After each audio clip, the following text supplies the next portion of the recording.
Welcome to pharma focus. ഈ ചാനലിൽ BPharm ക്ലാസുകൾ മലയാളത്തിൽ ഈസിയായി എക്സ്പ്ലെയിൻ ചെയ്യുന്നു. സിലബസ് ബേസ്ഡ് എക്സ്പ്ലനേഷൻ ആണ്. ഇതുപോലത്തെ ഹെൽപ്ഫുൾ കണ്ടന്റ്സിന് വേണ്ടി please do like and subscribe. ഇന്ന് നമ്മൾ ബിഫാം ഫോർത്ത് സെമസ്റ്റർ മെഡിസിനൽ കെമിസ്ട്രിയിൽ ഡ്രഗ് മെറ്റാബോളിസം, അതിൽ ഓൾറെഡി നമ്മൾ ഫേസ് 1 റിയാക്ഷൻ, ഫേസ് 2 റിയാക്ഷൻ ഉണ്ട് എന്നൊക്കെ പറഞ്ഞു. ഫേസ് 1 റിയാക്ഷനിലെ ഓക്സിഡേഷൻ കഴിഞ്ഞ ക്ലാസ്സിൽ നമ്മൾ ഡിസ്കസ് ചെയ്തതാണ്. അതിൻ്റെ വീഡിയോ നമ്മുടെ ചാനലിൽ അപ്ലോഡ് ചെയ്തിട്ടുണ്ട്. ജസ്റ്റ് വേണ്ടവരൊന്ന് പോയി കയറി ചെക്ക് ചെയ്യാം. ഇന്ന് നമ്മൾ അതിൽ തന്നെ നോക്കുന്ന റിഡക്ഷൻ ആൻഡ് ഹൈഡ്രോലൈറ്റിക് റിയാക്ഷൻ ആണ്. അപ്പോൾ എന്താണ് ഫേസ് 1 തന്നെ റിഡക്ഷൻ റിയാക്ഷൻ നോക്കാം. അതിനൊരു ടൈപ്പാണ് reduction of nitro and sulphoxide compounds. Aromatic nitro കോമ്പൗണ്ട്സും അതേപോലെ സൾഫോക്സൈഡ് കണ്ടെയ്ൻ ചെയ്യുന്ന സീനോബയോട്ടിക്സ് ഒക്കെ റിഡക്ഷൻ അണ്ടർഗോ ചെയ്തിട്ട് aromatic primary amine metabolites form ചെയ്യുന്നുണ്ട്.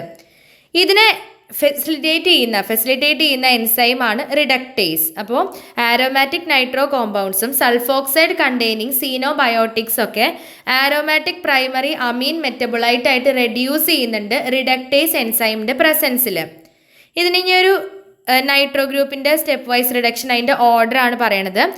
RNO2 nitro, RNO nitroso, RNHOH hydroxylamine, RNH2 primary അമീൻ.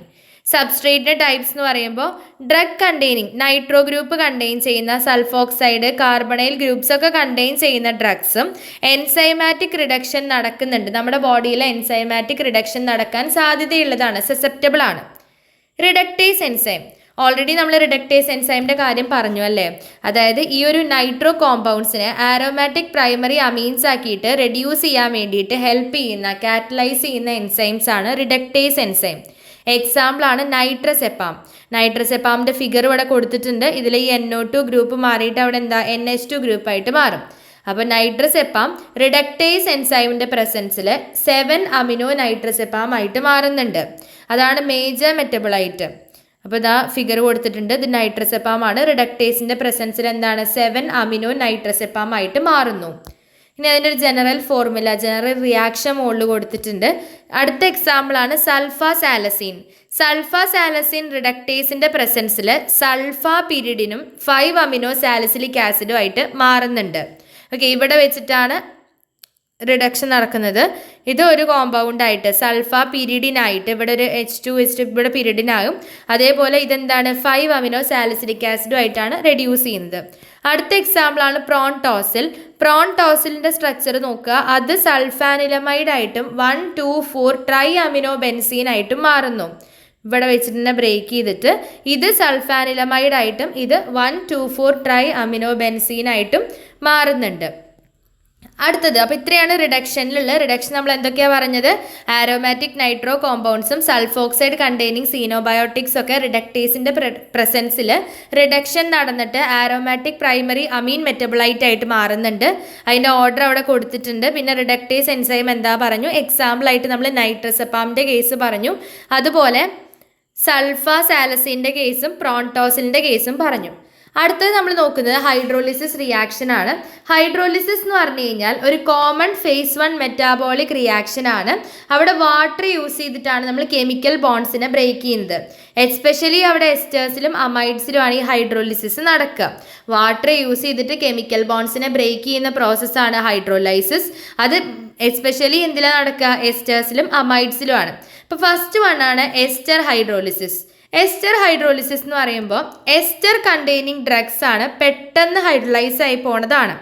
എന്നാൽ അമൈഡ് ആണെങ്കിലോ അമൈഡ് കണ്ടെയ്നിങ് ഡ്രഗ്സ് എസ്റ്റേഴ്സിനെക്കാട്ടിലും സ്ലോലി ആണ് hydrolyse ചെയ്യുന്നത്. ഈ എസ്റ്റർ ഹൈഡ്രോലൈസിസ് എന്ന് പറയുമ്പോൾ എസ്റ്ററേസ് എന്ന് പറഞ്ഞ എൻസൈമാണ് കാറ്റലൈസ് ചെയ്യുന്നത്. അത് പ്ലാസ്മയിലും ടിഷ്യൂസിലൊക്കെ പ്രസൻ്റ് ആണ്. അതുപോലെ അമൈഡ് ഹൈഡ്രോളിസിസ് ആണെങ്കിൽ അമിഡേസ് എന്ന എൻസൈമാണ് അതിനെ കാറ്റലൈസ് ചെയ്യുന്നത്. എസ്റ്റർ ഹൈഡ്രോളിസിസിലേക്ക് കിട്ടുന്ന പ്രൊഡക്റ്റാണ് കാർബോക്സിലിക് ആസിഡും ആൽക്കഹോളും. അതുപോലെ എക്സാമ്പിൾ ഇവിടെ കൊടുത്തിട്ടുണ്ട്. അമൈഡ് ഹൈഡ്രോളിസിസിൽ നമുക്ക് കിട്ടുന്ന ഇവിടെ CN ബോണ്ടിൻ്റെ ക്ലീവേജ് നടക്കുന്നുണ്ട്. പ്രൊഡക്റ്റ് എന്തൊക്കെയാണ്? കാർബോക്സിലിക് ആസിഡും അമൈനും ആണ്. അതിൻ്റെ എക്സാമ്പിളും കൊടുത്തിട്ടുണ്ട്. ഇവിടെ ജസ്റ്റ് സ്ട്രക്ചർ വെച്ചൊരു എക്സാമ്പിൾ പറയുകയാണെങ്കിൽ എസ്റ്റർ ഹൈഡ്രോളിസിസിൻ്റെ ഒരു എക്സാമ്പിളാണ് ആസ്പിരിൻ. ആസ്പിരിൻ എന്താണ്? ആസ്പിരിൻ ഇവിടെ ഹൈഡ്രോളിസിസ് നടന്നിട്ട് സാലിസിലിക് ആസിഡായിട്ടും അസറ്റിക് ആസിഡായിട്ടും മാറുന്നുണ്ട്. അപ്പോൾ ആസ്പിരിൻ എന്താണ്? ഇവിടെ ഹൈഡ്രോളിസിസ് നടന്ന് ഇത് സാലിസിലിക് ആസിഡും ആസറ്റിക് ആസിഡും ആയിട്ടാണ് മാറുന്നത്. അടുത്തത് അമൈഡ് ഹൈഡ്രോളിസിസ് ആണ്. അപ്പോൾ അമൈഡ് ഹൈഡ്രോളിസിസിന് ഇവിടെ ഫിഗർ കൊടുത്തിട്ടുണ്ട്. ഇതാണ് അതിൻ്റെ എക്സാമ്പിൾ വരുന്നത്. അപ്പോൾ ഇതൊരു ബെൻസമൈഡ് ഡെറിവേറ്റീവിൻ്റെ ഒരു സ്ട്രക്ചറും കൊടുത്തിട്ടുണ്ട്. അതാണ് എസ്റ്റർ ഹൈഡ്രോളിസിസും അമൈഡ് ഹൈഡ്രോളിസിസും. അപ്പോൾ ഇത്രയാണ് നമുക്ക് ഇന്നത്തെ ക്ലാസ്സിൽ നോക്കുന്നത്. നമ്മൾ ചെറിയൊരു പോർഷനാണ് നോക്കിയത്. എന്തൊക്കെയാണ്? റിഡക്ഷൻ റിയാക്ഷൻസും നോക്കി. ഫേസ് 1 റിയാക്ഷനിൽ റിഡക്ഷൻ റിയാക്ഷനും അതുപോലെ തന്നെ ഹൈഡ്രോളിസിസ് റിയാക്ഷനും. ഓൾറെഡി നമ്മൾ ഓക്സിഡേഷൻ നോക്കിയതാണ്. ഇനി നമുക്ക് അടുത്ത ക്ലാസ്സിൽ ഫേസ് 2 റിയാക്ഷൻ നോക്കാം. അപ്പോൾ അത്രയേ ഉള്ളൂ ഇന്നത്തെ ക്ലാസ്. നമ്മൾ ഇതിൻ്റെ നോട്ട്സ് ഡിസ്ക്രിപ്ഷൻ ബോക്സിൽ പിൻ ചെയ്യുന്നുണ്ട്. എന്തെങ്കിലും ഡൗട്ട്സും കാര്യങ്ങളും ഉണ്ടെങ്കിൽ കമൻറ്റ് ബോക്സ് വഴി ജസ്റ്റ് അറിയിച്ചാൽ മതി. നമുക്ക് അടുത്ത ക്ലാസ്സിൽ കാണാം. Until then happy learning.